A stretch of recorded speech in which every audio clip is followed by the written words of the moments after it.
MMA Business Entreprise. Je suis à Angers avec Hélène, une agente immobilière qui a pris une décision. Oui, cette année pour mon entreprise, c'est décidé. L'éditorial du Figaro. La fin du rabot par Gaëtan de Capelle. C'est un deuxième front à côté des agriculteurs qui promet quelques nuits blanches au gouvernement. L'état désastreux des finances publiques nécessite un traitement de choc et il ne peut plus attendre.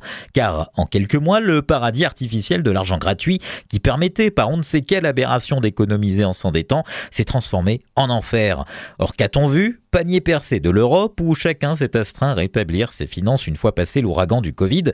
La France a continué à dépenser sans compter à ses risques et périls. Avec la hausse des taux d'intérêt, emprunter redevient ruineux. Et les agences de notation que l'on avait presque oubliées ressortent de l'ombre. Comme d'autres, elles observent la dérive de notre dette et s'inquiètent non sans raison de notre laisser-aller.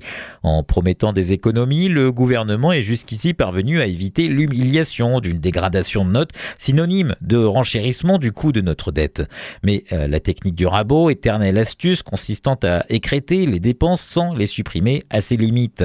Lorsque l'on se trouve systématiquement dans le rouge à la fin de l'année, que l'on croule sous près de 3100 milliards de dettes, les rustines n'y suffisent plus. Il est temps de se retrousser les manches pour s'attaquer à l'État obèse et de questionner sérieusement la pertinence de ces 900 milliards d'euros versés annuellement sous forme de prestations sociales.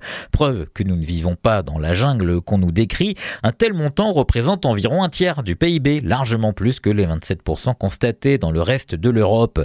De l'indemnisation du chômage aux dépenses de santé, Gabriel Attal jure n'avoir aucun tabou. Tant mieux, mais pour déplacer les montagnes, encore faut-il disposer du capital politique suffisant.